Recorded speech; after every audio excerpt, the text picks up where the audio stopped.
Penulis cerita, Sultan Diko. Karena dikhianati, kubur istri hidup-hidup.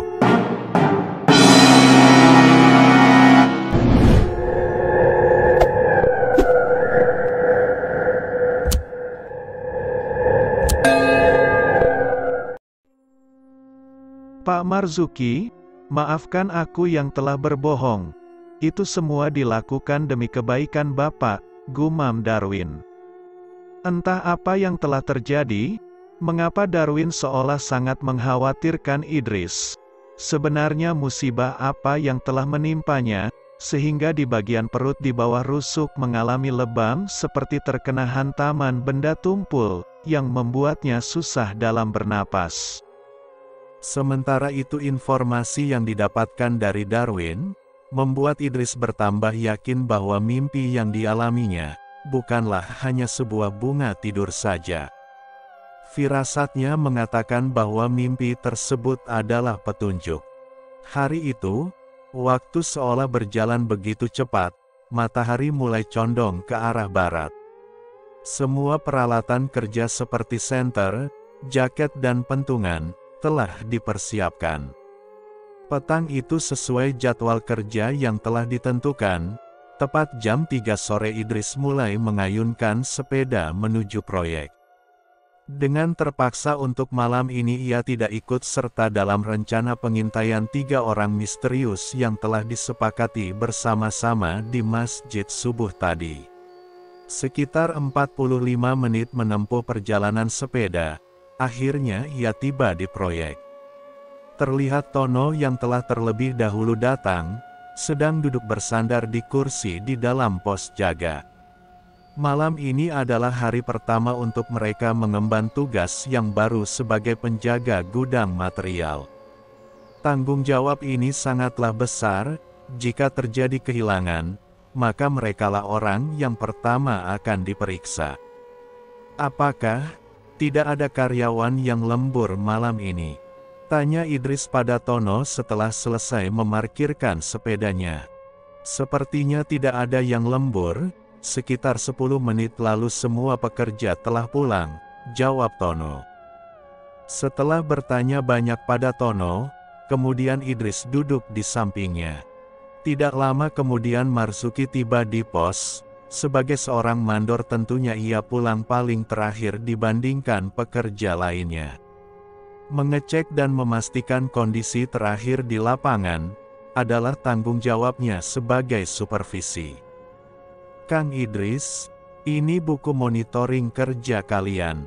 Tolong dicatat kondisi terakhir lapangan setiap kali selesai berpatroli. Karena itu sangat penting untuk menjadi bahan laporan kita ke pimpinan besok pagi. Pastikan semua kondisi di lapangan aman kondusif setiap 3 jam sekali, ujar Marzuki sembari menyodorkan buku besar, laporan kepada Idris. Setelah menjelaskan tugas apa saja yang harus dikerjakan pada Idris dan Tono, Marzuki berpamitan pulang, mengingat hari sudah sore ia takut kemalaman. Sesuai perintah dari Marzuki, Idris dan Tono kemudian berpatroli mengitari halaman proyek dan gudang untuk memastikan kondisi lapangan. Semua apa yang mereka temukan di sekitar proyek dicatat di dalam buku laporan itu. Ya ampun, sepi sekali. Tono bergeming tatkala melihat kondisi proyek yang sunyi, karena sudah ditinggal pulang oleh semua pekerja. Iya, hanya kita berdua saja yang berada di sini, ujar Idris. Setelah selesai memeriksa keadaan sekeliling, keduanya segera kembali ke pos jaga. Senja buta telah tiba, lokasi proyek yang terbilang cukup jauh dari pemukiman, membuat suasana semakin sepi dan terbilang menyeramkan. Terlihat di dinding pos, jarum jam sudah menunjuk ke arah angka 8 malam, itu berarti telah memasuki waktu berpatroli. Rutinitas ini bertujuan untuk memastikan bahwa kondisi lokasi penjagaan aman dan kondusif. Sekarang sudah masuk waktu patroli, ayo kita survei ke lapangan. Idris mengajak Tono untuk melakukan pengecekan. Keduanya berjalan mengelilingi area gudang. Setelah memastikan kondisinya aman, barulah mereka menuju ke arah proyek. Bangunan bertingkat itu sangat gelap, sedikit pun tidak ada pencahayaan. Memasuki tempat yang direncanakan untuk sarana olahraga ini, apalagi di malam hari, benar-benar menguji nyali.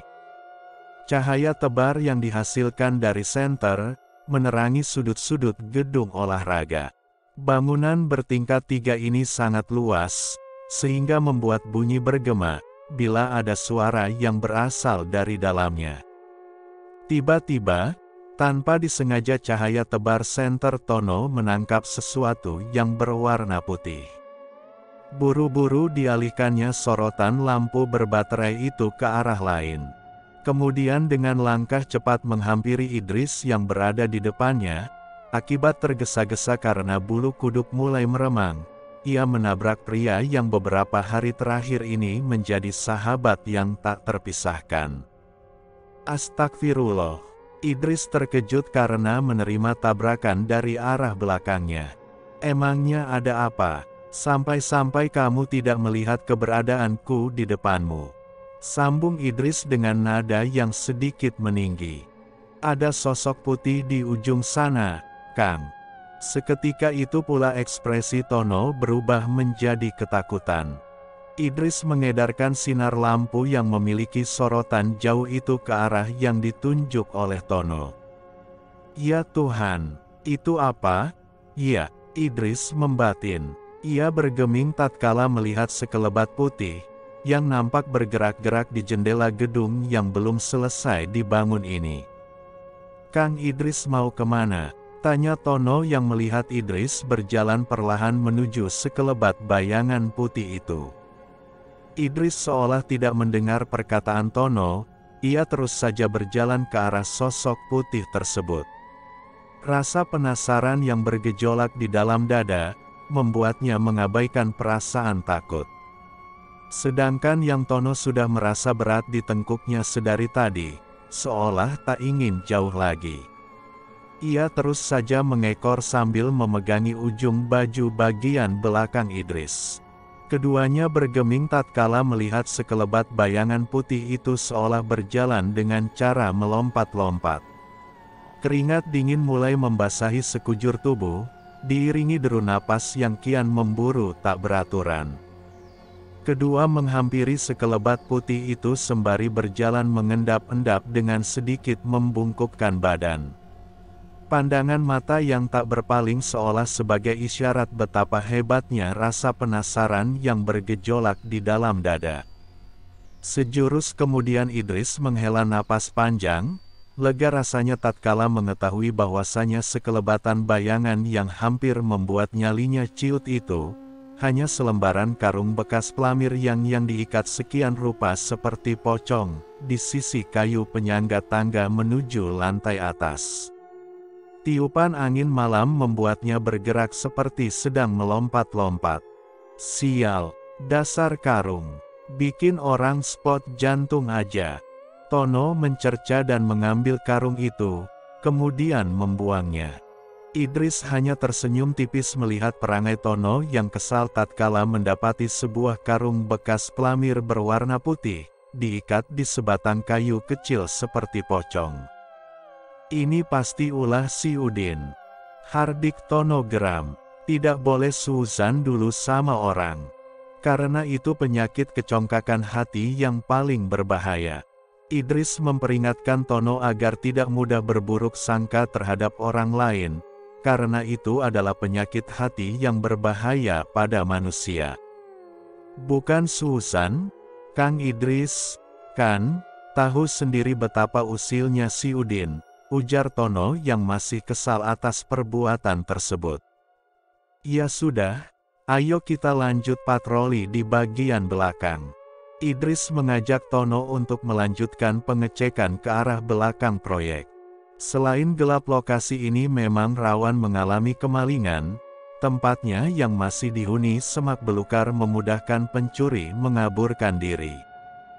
Mereka kemudian berjalan ke arah belakang, Tebaran cahaya lampu senter menerangi ke sudut yang rawan terjamah oleh maling.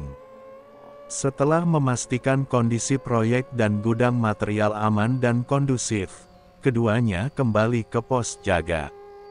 Namun tanpa disadari ketika telah melewati koridor bangunan, dua pasang bola mata tengah mengawasi sedari tadi.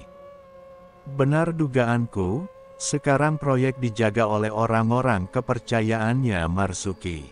Ini tidak bisa dibiarkan, kita harus melaporkan ke bos, jangan sampai si mandor keparat itu, ujar sesosok yang saat ini sedang bersembunyi di balik semak-semak.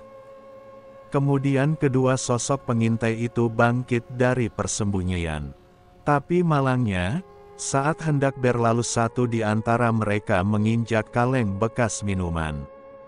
Pijakan itu mengakibatkan bunyi yang cukup nyaring, sehingga mengundang kecurigaan Idris dan Tono.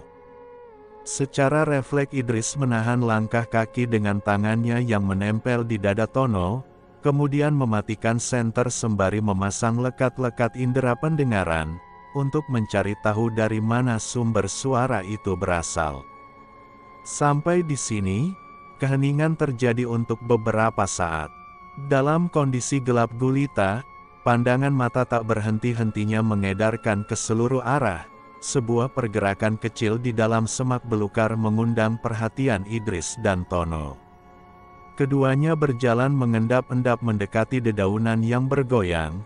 Firasat mengatakan bahwa di sana terdapat seseorang yang berlindung di baliknya. Benar saja, sejurus kemudian keluar dua orang dari dalam semak belukar. Tanpa menunda-nunda waktu lagi, Idris dan Tono mengarahkan sorotan cahaya senternya ke arah mereka. Mengetahui persembunyiannya telah diketahui, kedua sosok misterius itu berlari pontang-panting untuk menyelamatkan diri. Dengan langkah cepat Idris dan Tono berlari ke arah orang tersebut, aksi kejar-kejaran pun sudah tidak bisa dihindari lagi. Karena diyakini sudah tidak bisa dikejar lagi, Idris dan Tono meneriaki mereka maling. Maling, maling. Tanpa disadari pengejaran itu telah memasuki pemukiman penduduk, sontak saja warga yang mendengar sebuah teriakan dari luar rumah datang beramai-ramai, untuk mencari tahu apa yang sedang terjadi. Terlihat Idris dan Tono sedang mengejar dua orang berpakaian serba hitam, menggunakan kain sebagai penutup wajah. "Bro, kalau jalan, mata dipakai dong," hardik Raka geram. Maaf, ujar dua orang yang diduga maling itu memelas sambil berlari, karena tidak sengaja menabrak Alex dan Raka yang baru pulang dari masjid seusai belajar mengaji. Setelah kedua orang itu berlalu, barulah di belakangnya terlihat samar-samar di kegelapan malam, Idris dan Tono sedang berlari mengejar orang yang mereka duga pencuri tersebut.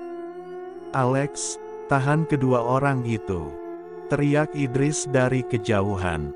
Tanpa mengulur waktu lagi, Alex dan Raka segera bergegas mengejar orang tersebut. Tidak beberapa lama kemudian, warga mulai berdatangan.